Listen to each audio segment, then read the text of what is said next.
नमस्कार, India daily देख रहे हैं आप और आपके साथ मैं हूं ऋतु। बुलेटिन की शुरुआत करेंगे और बात आज अमेरिका की करेंगे। अमेरिका से तनाव के बीच अयातुल्लाह अली खामनेई फिर से अंडरग्राउंड हो गए। ये कदम अमेरिकी धमकी के बीच उठाया गया है। पिछले 7 महीने में दूसरी बार जब खामनेई बंकर में छिप गए हैं। जून 2025 की बात करते हैं, जिस दौरान खामनेई 21 दिनों के लिए छिप गए थे, अंडरग्राउंड हो गए थे।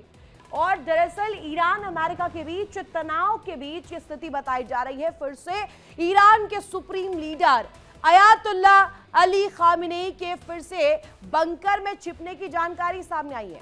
खबर आई है कि एक बार फिर से वो छुप गए हैं। इस खतरे के जो कहा जाए अलार्म को भांपते हुए खामनेई ने अमेरिका से मारे जाने की धमकी मिलने पर यह कदम उठाया है। और सीधे सीधे पिछले 7 महीनों की बात करें तो यह दूसरी दफा है जब खामनेई को अमेरिकी हमले से बचने के लिए बंकर में छिपना पड़ा।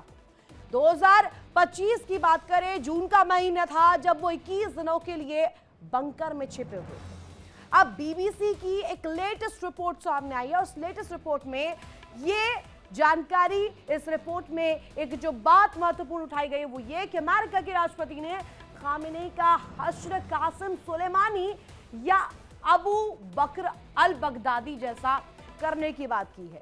अब ये जैसा ही उन्होंने सुना, वापस से दूसरी बार बंकर में छिपने की तैयारी कर दी। ईरान ने इसे गंभीरता से लिया और यहाँ के जो सुप्रीम लीडर है अयातुल्लाह अली खामनेई, वो बंकर उन्हें भेज दिया गया। वहीं ईरान के राष्ट्रपति मसूद पेजेश्कियन का ये कहना है कि अगर खामनेई पर हमला होता है तो तेहरान इसे जंग मानेगा, सीधे सीधे ऐलाने जंग से करार दिया जाएगा। और इस वक्त ईरान अमेरिका से इसलिए भी डरा हुआ है क्योंकि हाल ही में अमेरिका ने वेनेजुएला के साथ क्या किया, वो पिक्चर जरा दर्शकों याद कीजिएगा, जिसमें राष्ट्रपति निकोलस मादुरो को कारकास से अपहरण कर लिया गया। उन्हें होस्टाइल बनाकर न्यूयॉर्क ले जाया गया और मादुरो को जब उठाया गया तब वो राजधानी कारकास में अपने आवास पर सो रहे थे। सोते हुए उन्हें उठा करके होस्टाइल बना लिया गया और मादुरो वर्तमान में अमेरिकी जेल में बंद है।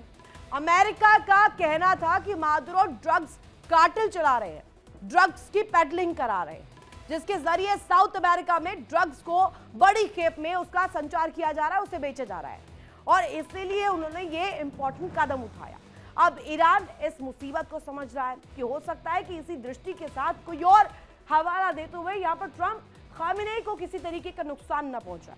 अब ऐसे में सवाल ये खड़ा होता है कि क्या अमेरिका ईरान में भी वैसी ही जो हरकत है वो कर सकता है, जो अंतर्राष्ट्रीय कानूनों का उल्लंघन उसने वेनेजुएला के केस में किया, क्या वही दोहराया जाएगा, या फिर ईरान पर पूरी तरीके से कब्जा पाने के लिए ट्रंप ईरान में ही खामनेई की हत्या करवा सकते हैं, देश के भीतर ही सर्वोच्च नेता की हत्या।